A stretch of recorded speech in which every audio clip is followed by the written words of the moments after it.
My HOA Karen kept stealing my packages, so I rigged it with a glitter bomb. I'm not gonna lie, this one hurts. My HOA president, Karen, was a nosy cow. She had been on my case for having a basketball hoop in my driveway, even though it's on my side of the property line. It says so on the deed, but she didn't care. She wanted me to tear it down. She said it was unsightly. I told her to get lost. I'd paid for it. I'd put it up. I'm allowed to have it. My kids love it, and they use it daily. She told me that if I didn't take it down, she would get the police involved. So I laughed and I asked her to go ahead. She did, but all she got was a talking to. They told her there was nothing they could do because it's my property. The cops left, and she came back fuming. She said she wasn't done with me. Then she disappeared for a while. That is until one day I came home and my basketball hoop was gone. I knew what she had done, so I went straight to her house and confronted her. She acted like she had no idea what I was talking about, but I knew she was lying. Her face was red and her eyes were darting everywhere except at me. She said she hadn't seen or heard anything, and she wished me a nice day. I should have let it go right then and there, but I didn't. I decided to make her pay somehow. Then the next time I came home, my car was covered in pink sticky notes. I couldn't see through the windshield. I honked the horn and she came out and started leaving messages on the sticky notes. One by one, she wrote things like, "You need to fix that ugly basketball hoop, and if you don't fix it, we'll call the cops again."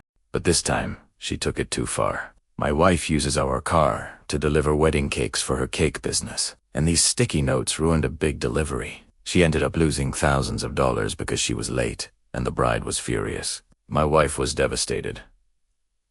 That's when I knew I had to do something. I would make her regret ever messing with us. I knew she liked to garden.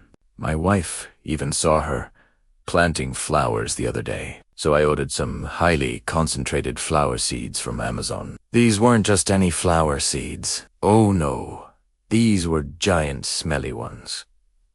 I also bought some fertilizer and a sprinkler timer. Then, primera, ite. The perfect opportunity came when my wife had to work a huge order, and I had to run some errands. I went over to Karen's house and snuck into her yard. I scattered the seeds around her prized flowers, mixed in some fertilizer, and plugged in the sprinkler timer. By the end, I had made it look like a beautiful flower bed. All I had to do now was wait. The next morning, I walked out and saw a beautiful flower bed with 4-foot-tall sunflowers, hollyhocks, and lupins. There was even a sign I had made that said, "Enjoy the flowers.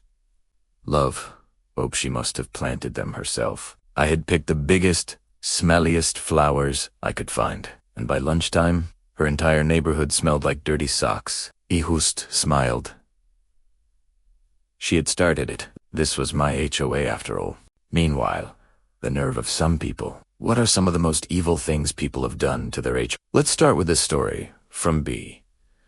My condo association had a rule against pets. Well, my fiancé and I adopted a small dog and hid him from the HOA for about a year. We were planning on moving out, but we fell in love with the area and decided to stay.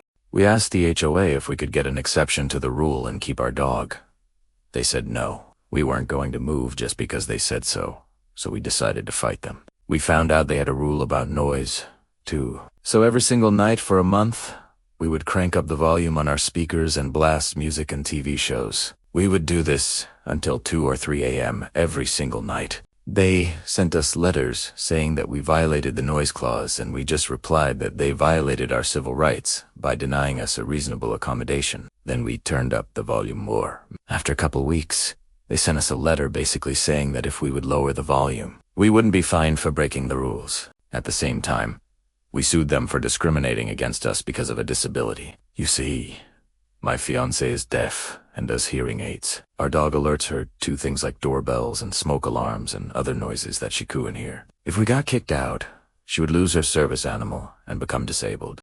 They tried to argue that we never filed for a reasonable accommodation, but we had. They just ignored it. They also argued that they didn't discriminate against us because of our disability. They said that they just didn't want a bunch of noise. We showed them our documentation proving that we needed the dog and that we already filed for the reasonable accommodation. In the end, they had to pay 10 grand in damages. Plus, they had to amend their policy to allow service animals. And oh yeah, They couldn't fine us for the noise. We won so much that they had to pay our legal fees, too. What's your favorite revenge story? Share it below because we're always looking for great stories to read. Please share your story in the comments section and maybe we'll feature it in a future video.